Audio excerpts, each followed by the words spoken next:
नमस्कार, आप देख रहे हैं ना भारत न्यूज चैनल। इस समय हम गुजर नगर में हैं और जिस तरह से म्युनिसिपल कॉरपोरेशन के सफाई कर्मचारियों के तो ये इलेक्शन का प्रोसेस, चुनाव का प्रोसेस शुरू हो रहा है और ये अलग नेता जो है अपने इलाके में जो है इसकी प्रचार का अभियान चलाया हुआ है। जैसे इस समय हम गुजर नगर के जो है मेन चौक में हैं, जहाँ पे रिंकू गिल जो है वो हर साल ये प्रेसिडेंट की पोस्ट पे काम करते हैं और ये जहाँ पे लोगों को अपने पक्ष में वोट डालने के लिए यहाँ प्रचार के लिए निकले हुए हैं। आइए बातचीत करते हैं आज की तो इनसे बातचीत करेंगे। लगातार लंबे समय से ये विवाद जो है, रिंकू जी क्या कहेंगे इलेक्शन को लेकर? सबसे पहले तो मैं मीडिया का धन्यवाद करता हूं, जो कि हमेशा हमारे मुलाजिमों की आवाज को बुलंद करते हैं।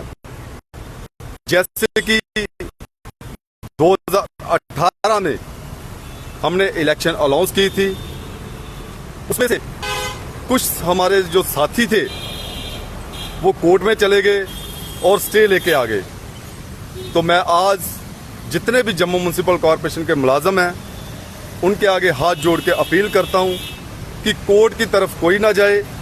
जितने भी कैंडिडेट खड़े हुए हैं या होना चाहते हैं वो अपने अपने प्लेटफॉर्म पर खड़े हों और इलेक्शन की जो पार्टिसिपेट है वो बड़े आराम से करें, प्यार से करें, क्योंकि जैसे ही कैंडिडेट कोई भी विजय होके आता है तो उन्होंने ये जो जम्मू म्युनिसिपल कॉरपोरेशन है, जिसको हम हमेशा अपना परिवार कहते हैं, इन्हीं लोगों के काम करने हैं।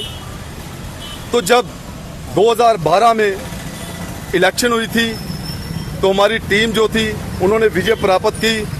तब से 2018 तक इन्होंने बेखूबी से अपने मुलाजमों के काम किए। स्टे के बाद भी हमारी जो टीम वर्क थी वो वैसे ही रही और हमने बेखूबी अपने मुलाजमों के काम करवाए।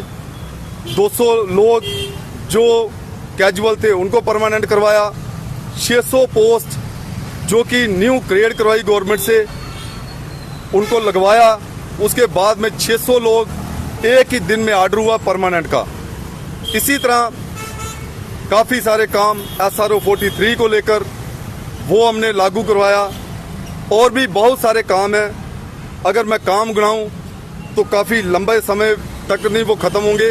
इसलिए मेरी हाथ जोड़ के विनती है, जितने भी वोटर और कैंडिडेट या जितने भी सपोर्टर हैं वो बड़े प्यार से इलेक्शन की पार्टिसिपेट करें, ना किसी का विरोध करें, ना किसी की कोई वैसी फेसबुक या सोशल मीडिया पर कोई ऐसा कमेंट करे जिससे कि किसी भी परिवार के सदस्य को ठेस पहुंचे या गुस्सा आए। तो मैं फिर से एक बार मीडिया के द्वारा ये कहना चाहता हूं कि जल्द ही जम्मू म्युनिसिपल कॉरपोरेशन की जो इलेक्शन है उसकी जो डेट है वो हम जल्द ही अनाउंस करेंगे। धन्यवाद। 18 के बाद कोई चुनाव नहीं हुआ क्या?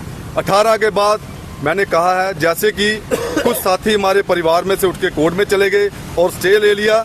हम चाहते हैं कि अब ऐसा कोई ना करे, क्योंकि स्टे के बाद में जो हर्जाना है वो मुलाजमों को भुगतना पड़ता है। तो इसलिए जल्द ही हम इलेक्शन की जो डेट है वो अनाउंस करेंगे। अगर चुन के आते हैं तो क्या पहल रहेगी, किस तरह के मुद्दे हैं जो आप सॉल्व करना चाहते हैं? देखिए, सबसे पहले मुद्दा हमारा होगा जो कि आज हमारे भाई बहन, हमारे बच्चे जो NGO पर लगे हुए हैं, जो कि 9,000 रुपया सैलरी ले रहे हैं।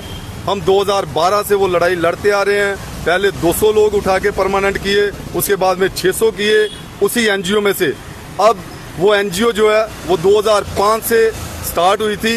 एक पेड़ लगा था छोटा सा, तब की जो गिनती थी इनकी 1000-1200 के करीब थी। आज उसकी जो गिनती है 2400 प्लस हो चुकी है। आज वो एक बड़ा पेड़ बन चुका है। अब उस पेड़ को उखाड़ने के लिए मेरे पूरे परिवार की जरूरत है।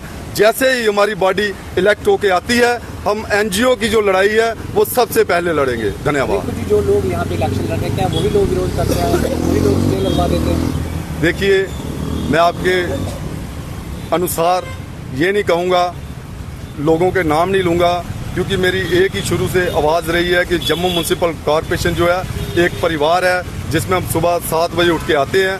उसके बाद में हम शाम को घर जाते हैं। इसलिए असली जो परिवार यही है। मेरे परिवार में से ही कुछ लोग गए कोर्ट में और वो स्टे लेके आए थे, तो उनके आगे यही अपील करते हैं कि अब वो कोर्ट का रास्ता ना अपनाएं, अपनी पार्टिसिपेट करें। हार जीत जो है वो परमात्मा के हाथ में है, उस खुदा के हाथ में है। जो विनर होके आए वो ईमानदारी से अपने लोगों के काम करे। धन्यवाद। तो ये थे रिंकू गिल और इनका कहना है कि चुनाव होने जा रहे हैं तो जो भी मैदान में उतरे कोर्ट का सहारा न ले, कोर्ट से स्टे ना लेके